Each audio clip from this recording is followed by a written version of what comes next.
네, 국회 예산결산특별위원회가 예산안 조정소위원회를 구성해서 정부가 제출한 513조 원 규모의 예산안을 두고 기수조정에 돌입한 가운데 여야의 신경전도 날로 고조되는 모습입니다. 네, 지금 국회에서는 내년도 예산안 심사가 한창인데요. 오늘은 문체위 자유한국당 간사를 맡고 계신 박인숙 의원 모시고 네. 예산 심의와 관련된 한국당의 입장 들어보는 시간 마련했습니다. 어서 오십시오. 어서 오세요. 안녕하세요. 예, 바쁘신데 시간 주셔서 감사합니다.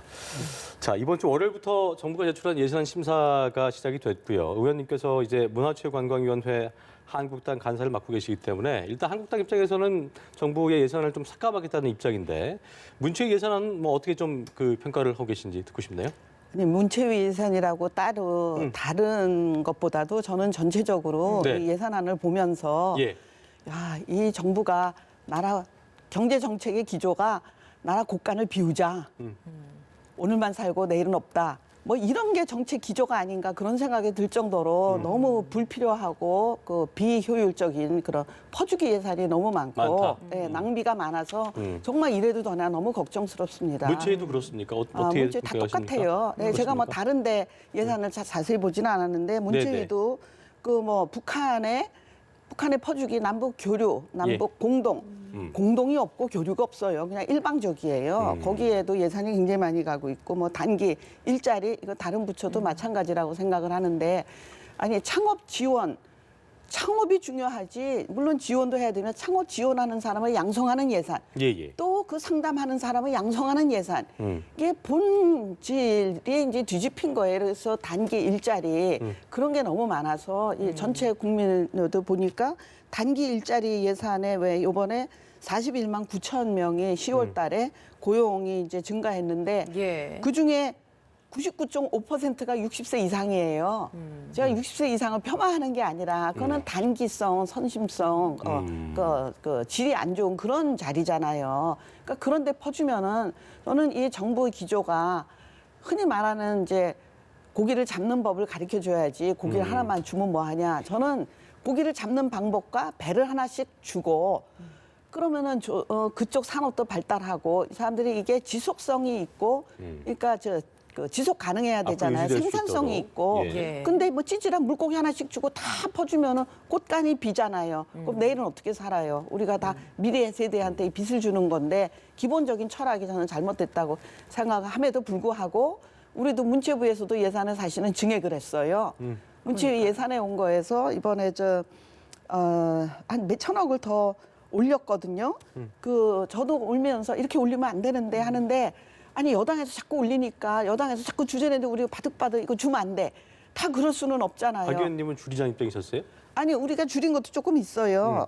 줄인 것도 있고 물론 이제 감액한 것도 많은데 결과적으로는 그게 굉장히 많이 증액이 됐거든요 이번에. 그러니까 이게 513조를 냈지만 아마 전체적으로 또 증액이 될 수도 있는데 여당에서 자꾸 뭐 여기도 주고 저기도 주고 이것도 도와주고 저것도 도와주자 하는데 우리는 다 막을 수는 없잖아요. 야당도 우리도 또 거의 동조하는 면도 있고 또 우리도 챙겨야 될 것도 있고 그러다 보니까 모든 부서에서 예산이 증액이 될 거예요. 그럼 이제 본 예산 심사 예결 위해서 또 정리를 하겠죠. 그러니까 이게 포퓰리즘을 막기가 참 어려워요. 예산 처리하는 데 있어서 국정감사 끝나고 한 2, 3주 정도 예산 처리하지 않습니까? 네. 이 시간 충분하다고 보시나요? 충분하지 않죠. 예, 하나하나 들여다보면 어떤 거 우리가 오해를 한 것도 있고 깎아야 될 거 안 깎고 올리면 안 되는 거 있고 전혀 충분하지가 않죠. 자세히 들여다보면은 좀 그런 면이 있습니다. 그러면 실제적으로 좀 절차적으로 좀 개선이 됐으면 좋겠다. 뭐 이런 아쉬운 부분이 있으면 좀 말씀해 주십시오. 그러니까 우리가 뭐 쪽지 예산이라는 표현은 안 좋지만 하나하나 들여다보는데 이제 설명을 잘하는 데는 좀 더 잘 챙길 수가 있고 그게 정말 중요한 거는 정부에서 잘 짜와야죠. 근데 애초부터 정부에서 이렇게 짜오거든요. 왜냐면은 작년에는 안 된다 한 거는 올해 더 증액을 해가지고 왔어요. 그 이유가 해소가 안 됐는데도 그런 거는 정말 정부가 우리가 화를 내고 이런 건 잘라야 된다 하고 있거든요. 예. 그러니까 정부의 기조가 아까도 말씀드렸듯이 곳간을 비우자가 하면 안 되고 곳간에 들락날락이 있어야죠. 물론 들어오는 게 많으면은 다 주면 좋죠. 근데 들어오는 거는 막고 나가는 거는 다 퍼주고 빈 곳간이 아니라 마이너스 곳간을 남겨주면 안 되잖아요. 내년에 예. 그 나라 빚이 800조라고 하거든요. 그 뭐 2023년에 1000조가 넘는데 제가 그걸 계산을 해보니까 국민 한 사람당 1600만 원의 빚을 지고 있어요. 네. 그리고 국민을 다 빚더미로 몰아두고 그 미래 네. 세대는 어떻게 하라고. 그러니까 국가에서 예산을 짜올 때부터 잘해야 되고 지역의 포퓰리즘도 그건 지역구 의원으로서 할 수 없거든요. 주민들은 또 그거를 원해서 또 국회의원을 뽑았는데 그거를 뭐 나라를 생각해서 니는 참아라 이렇게 할 수 없거든요. 그러니까 거기에도 좀 저 딜레마가 좀 있기는 있습니다. 어쨌든 예산 처리가 뭐 기한 내 되긴 해야 될 텐데 이 상황에서 이제 뭐 아쉬운 점을 말씀해 주셨습니다만 계속 대치할 수 없는 상황이니 어떻게 좀 생각을 하고 계세요? 그러니까 아까 이제 아쉬운 점이 예를 들면은 어떤 예산은 양성평등 문화 예산이 이제 몇십억이 올라왔거든요. 예.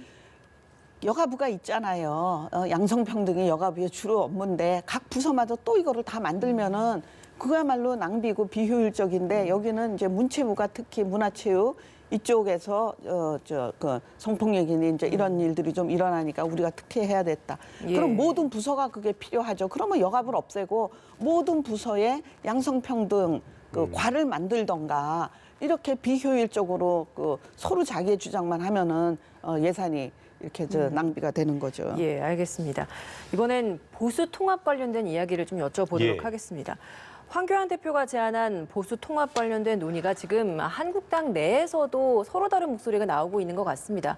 일단 단도직입적으로 보수 통합은 가능하다라고 보십니까? 이번 네, 총선을 저는, 앞두고. 네. 보수 통합은 국민의 명령이라고 생각해요. 명령. 뭐 예. 모든 국민이라고는 알 수 없지만 하여간 나라를 걱정하고 저 보수 성향, 중도 보수 성향은 우리가 저 보수 통합을 해야 된다는 거는 국민의 명령이기 때문에 그거를 안 하면은 절대로 내년 총선에서 승리할 수 없고 그렇게 되면은 대한민국이 굉장히 위태롭게 된다고 예. 저는 생각합니다. 그럼 보수 통합을 위해서 가장 중요한 게 뭘까요? 내려놓는 거죠.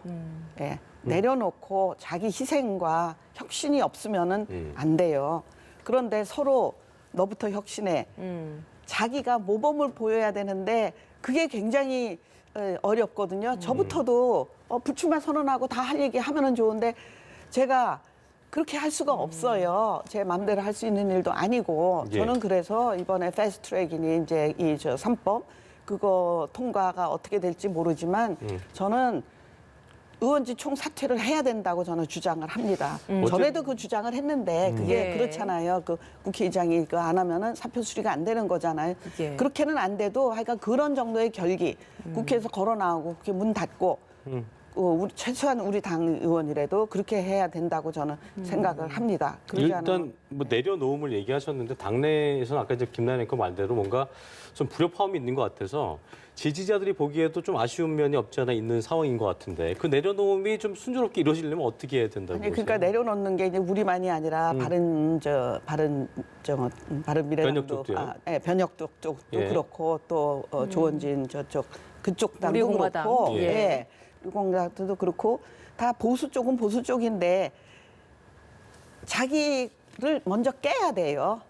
다 깨고 정말 그 유승민 대표가 말한 거 세 가지 중에 하나가 헌집 걸고 새집 짓자잖아요. 그랬죠. 저는 그 말이 그게 세 가지 얘기하셨잖아요. 탄핵의 예. 강을 건너자, 뭐 개혁 보수, 그리고 저 낡은 집을 헐고 새집 짓자. 네. 이게 꼭 그분 말의 말씀이 아니라 다 우리 모두가 다 저는 이게 맞다고 저는 그렇게 생각하거든요. 예. 그러니까 우리가 헌집을 부셔야지 새 집을 짓죠.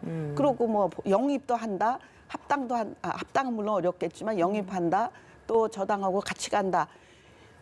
한정된 솔직히 공천이잖아요. 자리는 한정되는데 다 이렇게 되면 있는 사람은 어떻게 돼요? 그러니까 이게 지금 셈법이 한 사람 한 사람이 다 다릅니다. 그래서 어렵거든요. 그러니까 내려놔야 된다는 얘기예요. 예, 알겠습니다. 벌써 2달 전인 것 같습니다. 예. 조국 전 법무장관 퇴진 요구하면서 의원님께서 또 삭발을 또 감행하셨는데 굉장히 좀 쉽지 그렇습니다. 않은 결정이셨을 것 같습니다. 이런 결심까지 하는데 가장 큰 계기라고 해야 될까요? 이유라고 해야 될까요? 어떤 것이 있었습니까? 분노에 표출하는 방법이 마땅한 다른 방법이 없어요. 예, 그래서 뭐래도 결기를 보여주겠다 하는 생각을 그때 의원직 사퇴도 제가 말씀드렸는데 예. 저 혼자 사퇴한다고 하나도 변할 것 같지가 않고 네. 그 나라에도 삭발을 해서 좀 결기를 보이자. 예. 그래서 황교안 대표가 같이 하신 것도 좀 저는 굉장히 고맙게 생각하고요. 예. 그때 저는 뭐 조국 사퇴만을 위해서 머리를 잘라 삭발한 거는 전혀 아니고요. 이거로 촉발된 이 국정 난맥상을 항의하는 의미로 제가 그전에 또 좀 말실수를 조금 했지만 이 조국이 굉장히 비정상적인 사람이잖아요. 이분을 일단 이제 사퇴를 했으니까 예. 면직이 됐지만 이분이를 법무부 장관으로 시켜야겠다는 저는 대통령이 더 근본적으로 문제가 있다고 생각하거든요. 결국 국민의 힘으로 내려온 건데 결국 국민이 이겼죠. 거기에 저는 더 분노를 했고 지금 그 굉장히 비정상적인 게 지금 조국 이분은 저는 이제 그냥 한마디로 자기의 나르시시즘의 극단적인 케이스라고 저는 생각을 하고요. 그 부인은 돈을 너무 사랑한, 돈과 주식을 너무 사랑한 극단이고 그러다 보니까 자식들이 이 내부에서 진짜 뭐 저기가 또 이상한 표현도 했지만 예. 자식들이 이 안에서 또 이 소용돌이에서 또 이런 이제 불행한 일이 일어나고 있거든요. 네. 그래서 이 참 대통령이 그건 참 잘못했다. 예, 어쨌든 뭐 오늘도 이제 소환이 됐는데 의혹들은 검찰에서 이루어질 것이기 때문에 저희가 좀 지켜봐야 될 부분인 것 같고요. 자, 끝으로 이번에 보니까 의원께서 심장병과 관련된 책을 출간하신 걸로 제가 알고 있습니다. 심장병의 모든 것이 이제 담긴 심장 교과서다라고 하던데 국회에 입성하시기 전부터 보니까 제가 볼 때는 기획하셨던 것을 굉장히 오랜 기간 동안 30년 동안. 이 30년입니까? 네. 20년 아니고요? 30년. 아니요, 제가 소아심장학을 전공하기 시작한 이후부터 때부터니까. 모은 거기 때문에 와. 30년으로 치고 국회 오기 전까지. 예. 그래서 저는 아까 이제 조국 얘기하다가 조금만 빼뜨린 게 책도 썼지만 저 논문도 많이 썼지만 예. 이번에 제가 저 조국 사태 서명을 길거리에서 받으면은요 젊은 사람들, 대학원 학생들, 뭐 연구자 이런 사람들이 막 손으로 부르르 떨고 와가지고 당도 안 봐요. 그냥 막 사인하고 가버려요. 이 사람이 얼마나 논문을 쓰느라고 이런 책을 쓰느라고 연구하느라고 진짜 피땀을 흘려서 자기 희생을 해가지고 이러고 하고 있는데 논문은 아무나 쓰냐. 딱 그거거든요. 거기에 굉장히 화를 낸 거예요. 그래서 저는 저 나이가 조금 들어서 국회 들어왔지만 예. 평생 이런 걸 하느라고.